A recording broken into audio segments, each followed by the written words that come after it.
Hello students, welcome to my channel.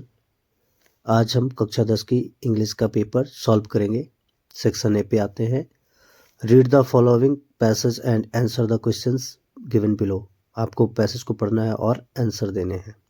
In an interview with a TV channel, Ratan Tata said, I do like to be remembered as a person who made a difference. एक TV के interview में रतन टाटा बोलते हैं कि मैं ऐसे लोगों के नाम से याद किए जाना चाहता हूँ जिन्होंने लोगों के बीच में डिफरेंस को जाना। Not anything more, not anything less.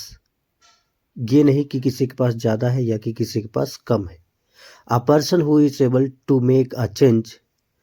एक ऐसा व्यक्ति जो कि बदलाव चाहता है। Who is able to responsible for some change in the way we look at things. या कि कोई ऐसा व्यक्ति जो जिम्मेदार है उन चीज़ों को चेंज करने के लिए, तो मैं ऐसे व्यक्ति के रूप में जाना चाहता हूँ। He was once asked about the happiest moment of his life. उनसे ये पूछा गया कि आपकी लाइफ का सबसे सुखद क्षण कौन सा था। Ratan Tata shared a profound insight into his journey. वो अपनी जर्नी का एक बहुत ही खुशनुमा राज बताते हैं लोगों को। He spoke of happiness at different stages. वो बताते हैं कि जो आप खुशी महसूस करते हैं उसके बहुत सारे स्टेजेस होते हैं, डिफरेंट स्टेजेस होते हैं। पहला हो सकता है उसमें एक्यूमुलेटिंग वेल्थ। जब आप वेल्थ यानी कि बना रहे हों, अपने पास पैसे इकट्ठे कर रहे हों। Seeing his innovative ideas. आपके पास नए नए इनोवेटिव आइडियाज़ हैं कम टू लाइफ। और रिसीविंग एक्कोलेट्स एंड अवार्ड्स। या कि आपकी प्रशंसा हो रही हो या कि आपको बहुत सारे अवार्ड मिल रहे हों। Yet he said the most profound sense of fulfilment come when he saw the smile of the marginalized people he had helped। लेकिन सबसे ज़्यादा खुशी और संतुष्टि उनको तब मिलती है जब वो मार्जिनलाइज्ड पीपल की हेल्प करते हैं। That moment of Joy was beyond any personal achievement of recognition. और वो बताते हैं कि ये मेरे जीवन का जो सबसे अच्छा मोमेंट था जब मैं लोगों की मदद करता हूँ। He believed in the universal principle of happiness। वो भौतिक सुख को ही सुख मानते हैं। That true joy lies in giving and sharing। और वो ये जानते हैं कि गिविंग यानी देना और बांटना में ही क्या है, संतुष्टि मिल सकती है, वही रियल हैप्पीनेस होता है। And was motivated by genuine concern, compassion and unwavering sense of responsibility towards the marginalised. आप ऐसे लोगों के साथ बिना किसी भेदभाव किए आप उनकी मदद करते हैं। While the world needs more leaders like Ratan Tata. जब हमें ज़रूरत पड़ेगी रतन टाटा के जैसे और नेताओं या लीडर्स की, पीपल ऑफ हिज स्ट्रक्चर और रेयर। लेकिन उनके जैसा बन पाना तो रेयर है, but if we as individual, अगर हम अपनी तरफ से कोशिश करें, can carry forward his legacy. जो उन्होंने शुरुआत की है उनकी लेजेंसी को हम चला सकते हैं। By doing our part no matter how small. ये मैटर नहीं करता कि हम कितने छोटे स्तर से शुरू करेंगे। We can create a world saved by kindness यानी कि दयालुता से, इंटीग्रिटी यानी कि ईमानदारी, and a sense of shared responsibility यानी कि लोगों को देखभाल करके, उनकी मदद करके। His most significant message is that true fulfilment lies in sharing happiness. वो ये बताना चाहते हैं कि अगर आपको आत्मसंतुष्टि चाहिए तो आपके पास शेयरिंग होनी चाहिए, आपको देना चाहिए लोगों को। Ratan Tata's life was a beacon of hope, and by following in his footsteps, we can continue to light the way for generation to come। हम उनके रास्ते पे चल के अपने जनरेशन यानी आने वाली पीढ़ी को एक नई दिशा दे सकते हैं। अब आइए इनके क्वेश्चंस को सॉल्व करते हैं। What did Ratan Tata say he would like to be remembered for? तो इसके लिए उनको किस लिए याद करना चाहिए? His ability to make a difference. उनको इसलिए याद करना चाहिए कि उनके पास एक ऐसी एबिलिटी थी कि जो कि लोगों के बीच अंतर को देख पाते थे। दूसरा क्वेश्चन है true Joy for Ratan Tata, यानी कि रतन टाटा की जो रियल जॉय क्या था? Giving and sharing. वो बोलते थे कि दीजिए और बांटिए, देने और बांटने में वो खुश महसूस करते थे अपने आप को। What is the main theme of Ratan Tata's message in the passage? उनका जो मेन थीम था रिस्पॉन्सिबिलिटी एंड कंपैशन। फोर्थ है what did Ratan Tata believes leaders should focus on? Helping society. जो लीडर्स चाहिए कैसे होनी चाहिए? Helping society. लास्ट है what does fulfilment means in this passage? इसका हो जाएगा अकम्प्लिशमेंट और सेटिस्फैक्शन। इसमें जो आंसर के टिक लगे हुए हैं ये कुछ गलत है, पता नहीं मुझे ये पेपर मिला है लेकिन इसमें टिक किया हुआ है पहले से, जो कि गलत है। आपको मैंने जो जो आंसर बताए हैं आप उन्हें टिक करके लिख सकते हैं। धन्यवाद। अब इसके आगे का क्वेश्चन अब क्वेश्चन नंबर 2 पे आते हैं। Read the following passage and answer the questions given below. इसमें भी आपको पैसेज को पढ़ना है और आंसर दिया हुआ है, उसको नीचे क्वेश्चंस दिए उनके आंसर देने हैं आपको। Once upon a time there was a king, some people called him mad but only in whisper. एक समय की बात है कि एक जगह एक राजा था, एक टाउन में। Some people called him mad, कुछ लोग उन्हें पागल कहते थे, लेकिन विस्पर यानी कि अपने आपस में ही कहते, फुसफुसाते थे आपस में। One day the Kings little Prince was playing in the open. एक दिन क्या हुआ, उनका जो राजकुमार था, प्रिंस यानी होता है राजकुमार, वो खेल रहा था बाहर आंगन में, या कि जहाँ पे अपन कह सकते हैं बाहर के एरिया में।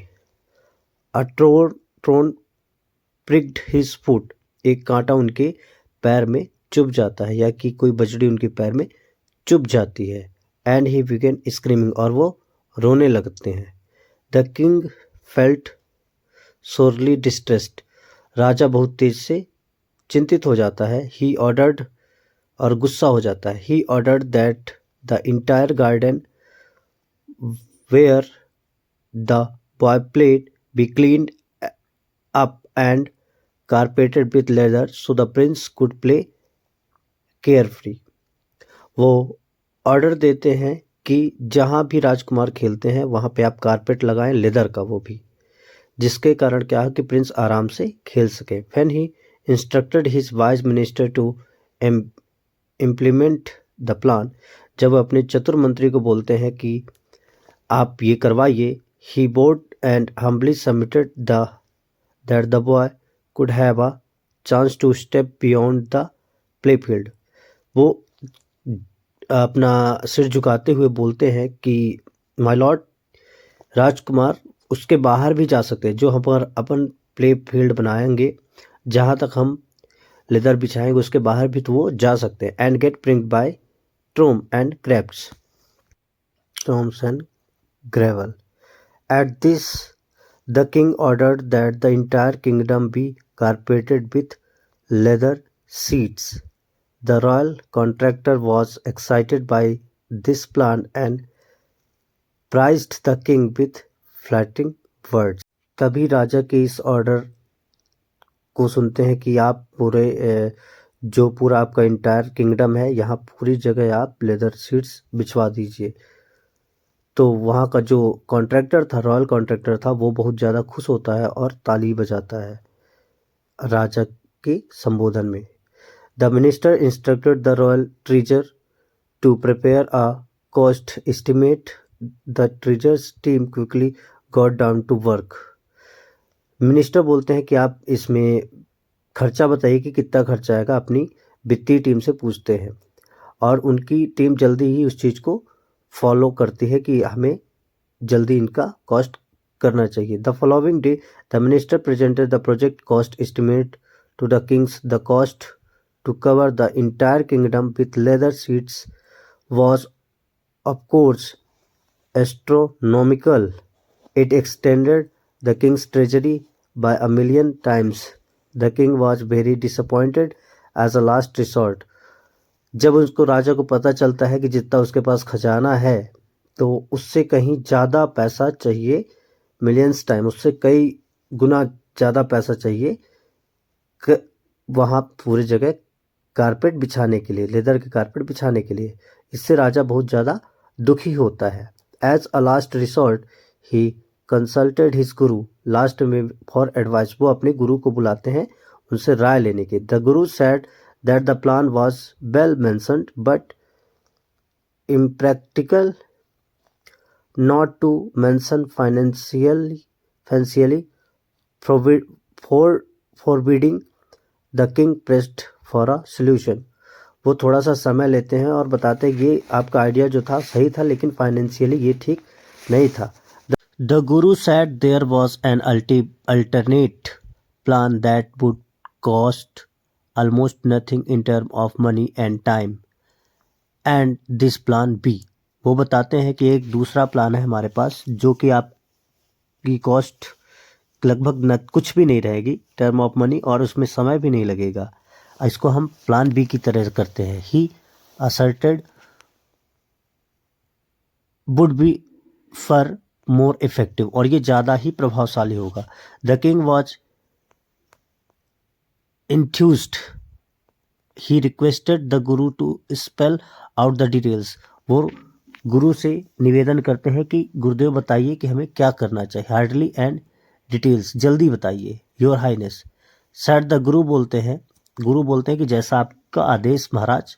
Instead of carpeting the entire kingdom, आप पूरे किंगडम यानी कि पूरे राज्य में कारपेट बिछाने की बजाय लेट द रॉयल कोबर, एक बहुत अच्छे मोची को बुलाइए। Cut the boy's tender foot shoes, और बहुत ही अच्छा शूज बनवाइए। विथ सॉफ्ट लेदर, जो कि बहुत ही मुलायम लेदर से बना हो, footwear. It his feet are clad, the boy may roam anywhere in the kingdom without any fear of hurt from thorn and prickly gravel, मतलब कि राजकुमार उस शूज को पहनकर कहीं भी पूरे राज्य में या कि कहीं दूसरे राज्य में भी जा सकते हैं और उनको कोई भी नुकीली चीज़ चुभेगी नहीं। इतना आप कर सकते हैं।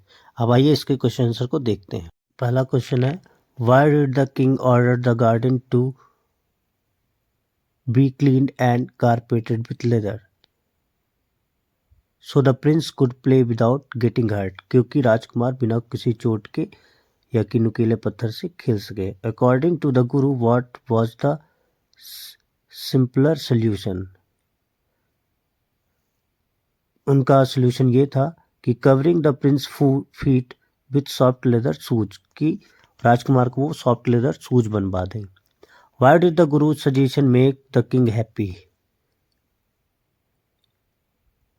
इसका आंसर होगा it was affordable and simple, ये बहुत ही अफोर्डेबल था और सिंपल था। What is the main lesson of the story, इसका स्टोरी का मेन एम्बिशन है कि what is the main lesson of the story, ये हो सकता है आप एम्बिशन शुड बी लिमिटलेस, ऐसा नहीं, ये नहीं होगा। Simple solution are often better, यानी कि जो सरल सोल्यूशन होते हैं वो बेटर होते हैं। फिफ्थ नंबर है, what does board means in context of the ministers action, bent his body in respect, इसका आंसर होगा आपकी बॉडी, जब आप किसी राजा को आदर सूचक शब्द बोलते हैं तो आप अपनी बॉडी को झुकाते हैं। इसी के साथ सेक्शन ए हो जाता है कंप्लीट। अब सेक्शन बी हम करेंगे नेक्स्ट वीडियो में। Thank you.